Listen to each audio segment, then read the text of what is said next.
ಎಲ್ಲರಿಗೂ ನಮಸ್ಕಾರ. ನೀವು ಒಗ್ಗರಣೆಗೆ ಇಂಗು ಬಳಸ್ತಾ ಇದ್ದೀರಾ? ನೀವು ಬಳಸ್ತಾ ಇರುವಂತ ಇಂಗು ಒಳ್ಳೇದಾ? ಅದ್ಯಾಕೆ ಮೇಡಮ್ ಹಂಗೆ ಹೇಳ್ತೀರಾ ಅಂದ್ರೆ, ನೀವು ಬಳಸ್ತಾ ಇರುವಂತ ಇಂಗಲ್ಲಿ ಮೈದಾನ ಮಿಕ್ಸ್ ಮಾಡ್ತಿದ್ದಾರೆ. ನಮಗೆ ಮಾರ್ಕೆಟ್ ಅಲ್ಲಿ ಸಿಗ್ತಾ ಇರುವಂತ ದೊಡ್ಡ ದೊಡ್ಡ ಬ್ರಾಂಡ್ಸ್ ಎಲ್ಲದರಲ್ಲೂ ಇಂಗು ತುಂಬಾ ಕಡಿಮೆ ಪ್ರಮಾಣದಲ್ಲಿರುತ್ತೆ, ಮೈದಾ ತುಂಬಾ ಜಾಸ್ತಿ ಪ್ರಮಾಣದಲ್ಲಿರುತ್ತೆ. ಒಂದ್ಸಲ ಚೆಕ್ ಮಾಡಿ. ನಾನಿವತ್ತು 2 ಬ್ರ್ಯಾಂಡ್ಸ್ ಹೇಳ್ತೀನಿ. 2 ಬ್ರ್ಯಾಂಡ್ ಅಲ್ಲೂ ಮೈದಾ ಇಲ್ಲ. ಇದರಲ್ಲಿ ಗೋಧಿ ಹಿಟ್ಟನ್ನ ಬಳಸಿದ್ದಾರೆ, ಇದರಲ್ಲಿ ಸಾವಯವ ಪದ್ಧತಿಯಲ್ಲಿ ಬೆಳೆದಿರುವಂತ ಅಕ್ಕಿ ಹಿಟ್ಟನ್ನ ಬಳಸಿದ್ದಾರೆ. ಇಂಗು ಜೊತೆಗೆ ಮೈದಾ ಮಾತ್ರ ಬಳಸಿಲ್ಲ. ಇದನ್ನ ಆಲ್ಮೋಸ್ಟ್ 1 ವರ್ಷದಿಂದ ಯೂಸ್ ಮಾಡ್ತಾ ಇದ್ದೀನಿ. ಶ್ರೀ ಅವ್ರದ್ದು ಇದು ಚೆನ್ನಾಗಿದೆ. ನಿಮ್ಗೆ ಇದು ಸ್ಮೆಲ್ ಗೊತ್ತಾಗ್ಬಿಡುತ್ತೆ. ಗೋಧಿ ಹಿಟ್ಟು 50%, ಗಮ್ ಅರಬಿಕ್ ಮತ್ತೆ ಇಂಗು ಬಳಸಿದ್ದಾರೆ. ಇದು ಚೆನ್ನಾಗಿದೆ. ಹೊರಗಡೆ ಸಿಗ್ತಾ ಇರುವಂತ ಇಂಗಿಗಿಂತ ಇದು ಬೆಸ್ಟ್. ಇದಕ್ಕಿಂತ ಒಳ್ಳೇದೊಂದಿದೆ ಅಂತ ನಂಗೆ ಇತ್ತೀಚೆಗೆ ಗೊತ್ತಾಯ್ತು. ಇದು ನೇಚರ್ ಸೋರ್ಸ್ ಅವ್ರದ್ದು, ಸ್ವದೇಶಿ ಮೇಳ್ತಲ್ಲ ಅಂತ ತಗೊಂಡೆ.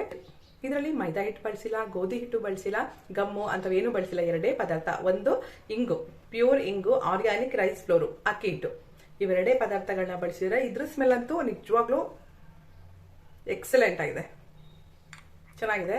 ನನ್ಗಂತೂ ತುಂಬಾ ಇಷ್ಟ ಆಯ್ತು. ಜೊತೆಗೆ ಇದು ಗ್ಲಾಸ್ ಕಂಟೈನರ್ ಅಲ್ಲಿ ಬರ್ತದೆ. ಈ ನೇಚರ್ ಸೋರ್ಸ್ ಅಲ್ಲಿ ಇಂಗ್ ಒಂದೇ ಅಲ್ಲ, ತುಂಬಾ ರೀತಿಯ ಮಿಲೆಟ್ ಸ್ನಾಕ್ಸ್ ಸಿಗುತ್ತೆ, ನೂಡಲ್ಸ್ ಸಿಗುತ್ತೆ, ಸಿರಿಧಾನ್ಯಗಳು ಸಿಗುತ್ತೆ, ಉಪ್ಪು, ಜೇನುತುಪ್ಪ, ದೇಸಿ ಹಸುವಿನ ತುಪ್ಪ, ಹೀಗೆ ತುಂಬಾ ಒಳ್ಳೆ ಪ್ರಾಡಕ್ಟ್ಸ್ ಇದೆ. ಅವರ ವೆಬ್ಸೈಟ್ ಒಂದ್ಸಲ ಚೆಕ್ ಮಾಡಿ. ಮಾರ್ಕೆಟ್ ಅಲ್ಲಿ ಸಿಗ್ತಾ ಇರುವಂತ ಇಂಗಿಗಿಂತ ಈ ಇಂಗ್ ಬೆಟರ್, ಈ ಇಂಗಿಗಿಂತ ಈ ಇಂಗ್ ಬೆಸ್ಟ್. ನಿಮ್ಗೆ ಬೇಕು ಅಂತಂದ್ರೆ ಆರ್ಡರ್ ಮಾಡ್ಕೊಳ್ಳಿ.